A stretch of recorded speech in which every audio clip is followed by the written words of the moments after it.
नमस्कार साथियों, आप स्क्रीन पर 4 रजिस्टर देख रहे हैं, 4 पंजिकाएं देख रहे हैं जो कि महत्वपूर्ण अभिलेख हैं परिषदीय विद्यालयों के। ये अभिलेख वित्तीय अभिलेख हैं जो कि पूरे सत्र में परिषदीय विद्यालयों में जो धनराशि व्यय की जाती है पीएफएमएस के थ्रू जो प्राप्त होती है उसका ब्यौरा हमें इन पंजिकाओं में कैसे तैयार करना होता है और किन किन पेपर्स की आवश्यकता होती है, किस किस रिकॉर्ड की आवश्यकता होती है इन पंजिकाओं को तैयार करने के लिए। आइए देखते हैं इस वीडियो में। और ये आपको 4 पंजिकाएं दिख रही हैं स्क्रीन पर, परंतु इस वीडियो में हम सिर्फ एक पंजिका को ही तैयार करना सीखेंगे जो कि आपकी सबसे पहली और महत्वपूर्ण पंजिका है कैश बुक। आप सबसे ऊपर देख सकते हैं, ये देखिए सबसे पहला रजिस्टर है कैश बुक। इसको कैसे तैयार करना है इस वीडियो में हम डिटेल में सीखेंगे। और इसके अतिरिक्त यहाँ पर आप देख सकते हैं दूसरा रजिस्टर, दूसरी पंजिका है आय व्यय एवं चेक इशू पंजिका। आप सभी पंजिकाओं को ध्यान से देखिए। ये आपकी कैश बुक पंजिका है, इसको आज हम डिटेल में सीखेंगे। और इसके बाद देखिए दूसरी पंजिका है आय व्यय एवं चेक इशू पंजिका। तो ये आपको कैसे तैयार करनी है ये इसका दूसरा वीडियो बनेगा, आप उसमें इसे सीखेंगे। इस तरह से आप क्रम से देख सकते हैं। तीसरी पंजिका है स्टॉक पंजिका। इन सभी पंजिकाओं का ऑडिट हो चुका है सत्र 2023-24 में।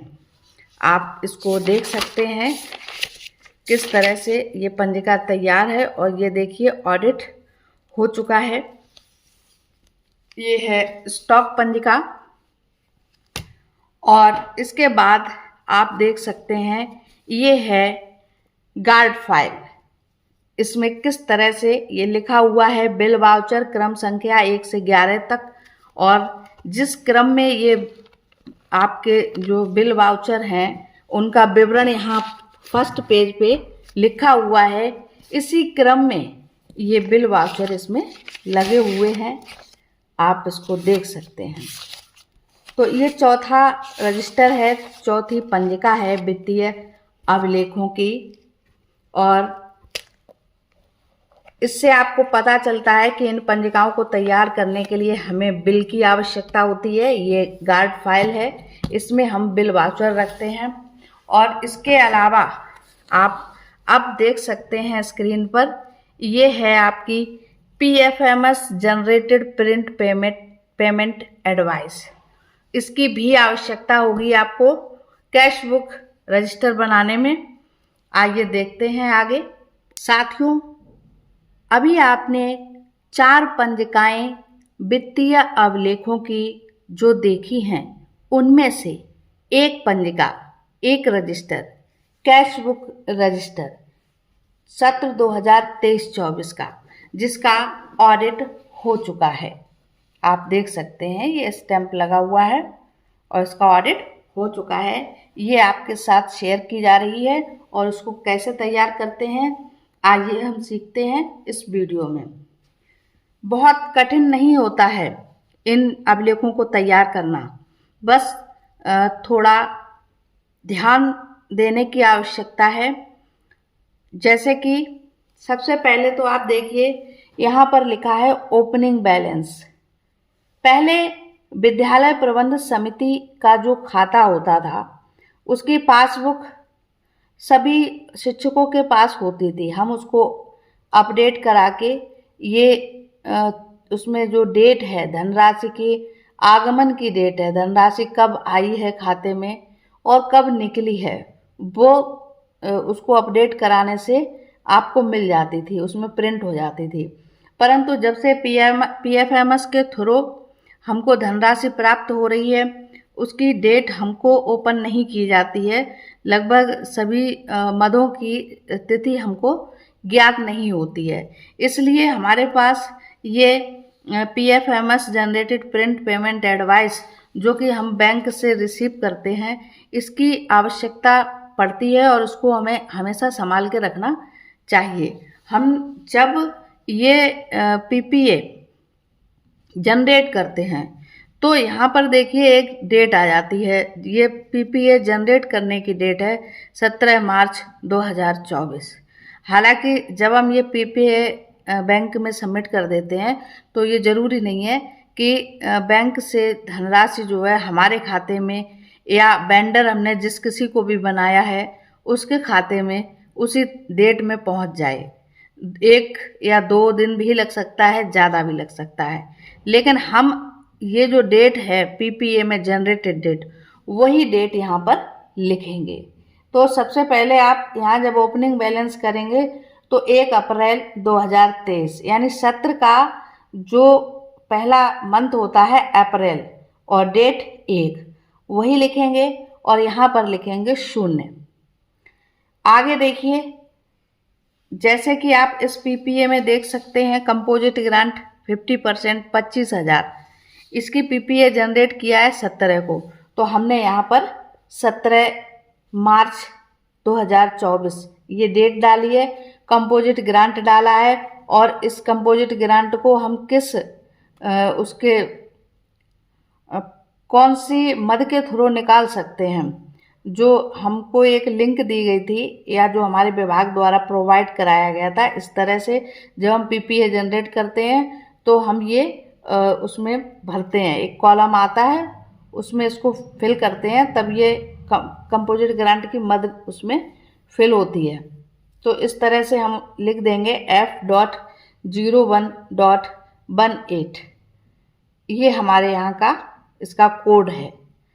तो कंपोजिट ग्रांट का कोड इस तरह से लिख जाएगा और यहाँ पर मद लिख जाएगी। ये आप देख रहे होंगे कि हमने 25,000 का PPA दिखाया है, यहाँ पर 25,000 अमाउंट है और यहाँ 50,000 लिखा हुआ है। एक्चुअली क्या है कि ये एक मद है कंपोजिट ग्रांट की, हमारे विद्यालय में 50,000 की आनी है। तो ये 17 और 18 में इसका PPA जनरेट हुआ था, ये 17 का है और ये 18 का है। तो इस तरह से क्रम से हमने यहाँ पर इसको लिख दिया है। कंपोजिट ग्रांट का मद और जो कंपोनेंट जिस कंपोनेंट के थ्रू ये PPA जनरेट किया गया है वो यहाँ पर कंपोनेंट या कोड भर दिया गया है। और इसी तरह से 2 हैं 25-25 की, तो यहाँ पर हमने 17 और 18 डेट में ये दोनों जनरेट की हैं, तो यहाँ डेट डाल के और यहाँ 50,000 अमाउंट शो कर दिया है। आगे आप देख सकते हैं इसी डेट में 17 मार्च को ही ये हाउस होल्ड सर्वे का PPA है 223 रुपये। तो इसी क्रम में ये यहाँ पर डेट पड़ी हुई है PPA में जनरेटेड डेट, आप सभी में देख लें PPA की जनरेटेड डेट पड़ी हुई है और यहाँ पर जो कंपोनेंट जिस कंपोनेंट के थ्रू PPA जनरेट किया गया है वो कंपोनेंट लिखा हुआ है, मद लिखी हुई है जैसे household survey, mothers orientation, annual function and PTM, disabled students TLM, शिक्षक संकुल, और ये धनराशि सामने लिखी हुई है। और इस तरह से ये टोटल अमाउंट यहाँ पर कर दिया गया है जो पूरा आया हुआ है। प्राइमरी स्तर पे जो मद आई हैं उनकी डिटेल यहाँ पर लिखी हुई है। और जैसा कि आप समझ चुके हैं कि जो डेट है वो PPA जनरेटेड डेट है यहाँ पर जो लिखी हुई है। इस तरह से ये क्रम से ये सभी PPA है मेरे पास जिनकी डेट आसानी से आप यहाँ से लिख सकते हैं। ये रहे। तो कैश बुक का जो ये पृष्ठ है आपका रिसिप्ट वाला, प्राप्ति वाला, ये आप समझ चुके हैं कि सारी मदें क्रम से डेट वाइज यहाँ पर लिख देनी है और इनको रिसीव्ड अमाउंट टोटल बैलेंस करके यहाँ पर ऐसे लिख देना है। प्रधानाचार्य के यहाँ पर हस्ताक्षर और स्टैंप लगनी है। इसके बाद अब बात आती है व्यय, भुगतान पेमेंट की। तो साथियों इसको ध्यान से समझ लीजिए। देखिए पीपीए जो है, मतलब ये जो एडवाइस है पेमेंट एडवाइस, इसमें वेंडर कौन है? स्वयं प्रधानाध्यापक है या डायरेक्ट किसी शॉप का नाम है, कोई भी वेंडर दूसरा है, तो यहाँ पर उस वेंडर का नाम लिखा जाएगा। जैसे यहाँ पर विजय लक्ष्मी वेंडर हैं तो उनका नाम लिखा गया है, या जो मद जिस वेंडर के नाम से लिखी जाएगी निकलेगी वही वेंडर का नाम यहाँ लिखा जाएगा। क्योंकि इस सत्र 2023-24 में जो अमाउंट आया है वो मार्च में बिल्कुल अंत में आया है। वेंडर अगर हम नया बनाते हैं तो उसको अपडेट होने में 48 घंटे लगते हैं नए वेंडर को, और उतना टाइम नहीं था जिस तरह से धनराशि आ रही थी और पीपीए जनरेट किया जा रहा था और बैंक में जमा करना था। जितना जल्दबाजी थी कि उस दौरान पीपीए जनरेट नया वेंडर बनाने के लिए समय नहीं था। इसलिए स्वयं पूरी मद जो है वो मेरे द्वारा निकाली गई है, इसलिए मैंने यहाँ पर अपना ही नाम यहाँ लिखा है। अगर आपके वेंडर अलग अलग हैं तो आप अपने अलग अलग वेंडर लिखिए। और यहाँ पर जो एडवाइस का नंबर है, आप उसमें देखिए डेट देखी थी, और ये देखिए जैसे कि आप यहाँ देख सकते हो 223, ये 223 मद लिखी हुई है हाउस होल्ड सर्वे की। तो इसमें जो पीपीए में ये दिया गया है पेमेंट एडवाइस नंबर, ये C032442376734, ये 223 ये यहाँ पर ये लिख गया है। यहाँ पर विजय लक्ष्मी का नाम है और यहाँ पर पेमेंट एडवाइस नंबर लिखा हुआ है। और क्योंकि जिस डेट में यहाँ पर वैसे तो भुगतान की डेट होनी चाहिए, जो आपके बिल वाउचर में जो बिल में आपने भुगतान किया है वो डेट होनी चाहिए यहाँ पर, परंतु मैंने यहाँ पर वही डेट लिखी है जिसमें मैंने पीपीए जनरेट किया है, क्योंकि फिर डेट का सीक्वेंस बिगड़ रहा था।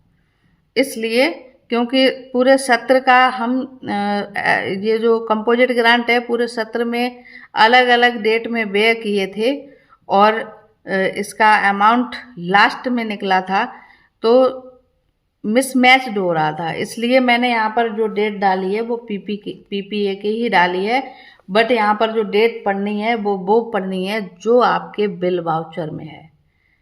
ठीक है, तो इस तरह से ये जो मद आपने इधर लिखी है उनका भुगतान कैसे हुआ है और कितना, क्योंकि पीएफएमएस का है तो आपको पूरा निकालना है और पूरा व्यय करना है, क्योंकि लास्ट में इसमें जीरो बैलेंस ही रह जाता है, बचता नहीं है। जब एसएमसी खाते में था तो वो अमाउंट पड़ा रहता था, लेकिन पीएफएमएस खाते में जीरो बैलेंस हो जाता है। सेशन खत्म होते ही टोटल बैलेंस जीरो हो जाएगा, जो धनराशि उसमें बच भी जाती है तो वो वापस हो जाती है। तो ये कैश बुक रजिस्टर है। इसके बाद हम अगली वीडियो में देखेंगे स्टॉक पंजिका कैसे बनाएं।